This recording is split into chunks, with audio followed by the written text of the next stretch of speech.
வணக்கம். நம்ம மைண்ட் நம்மள கண்ட்ரோல் பண்ணுது. கரெக்ட்டா?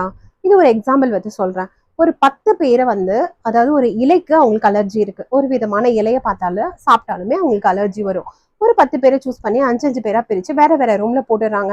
அந்த ஒரு 5 பேருக்கு பார்த்தீங்கன்னா, அந்த இலைய டெய்லி கொண்டு போய் சாப்பாடோட வைக்கிறாங்க. அவங்க அத பார்த்துட்டு, "ஐயோ! இது எனக்கு அலர்ஜி. இத நான் சாப்பிட மாட்டேன்" அப்படின்னு சொல்றாங்க.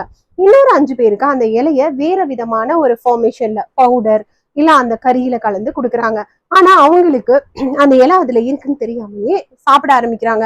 ஆனா இந்த இலை இருக்குன்னு தெரியாம சாப்பிட ஆரம்பிக்கிறாங்க இல்லையா, அவங்களுக்கு அலர்ஜி வரல. இலை இருக்குன்னு தெரியறவங்க அதை தொடவே இல்லை. சோ இதுதான் நோசிபோ பிளாசிபோ எஃபெக்ட் அப்படின்னு சொல்லுவாங்க. ஒரு விஷயம் நம்மள பாதிக்கும் அப்படின்னு நம்ம நம்பணும் அப்படின்னா அந்த விஷயம் நம்மள கண்டிப்பா பாதிக்கும். ஒரு விஷயம் என்னை பாதிக்காது, இதெல்லாம் ஒரு விஷயமே இல்லைங்க அப்படின்னு நீங்க நினைச்சீங்க அப்படின்னா அது பாதிக்காது. இல்ல அந்த பாதிக்கிற விஷயம் உங்களுக்கு தெரியாம நடந்தாலும் உங்களுக்கு அதுல பாதிப்பு இருக்காது. சோ ஒரு விஷயம் நடக்கும்போது இது என்ன எதுவும் பண்ணாது, இதனால எனக்கு எந்த பிரச்சனையும் இல்லை அப்படின்னு டெக்கிட்டிஸே எடுத்தீங்க அப்படின்னா உங்களுக்கு அதனால எந்த ஹார்முமே இருக்காது.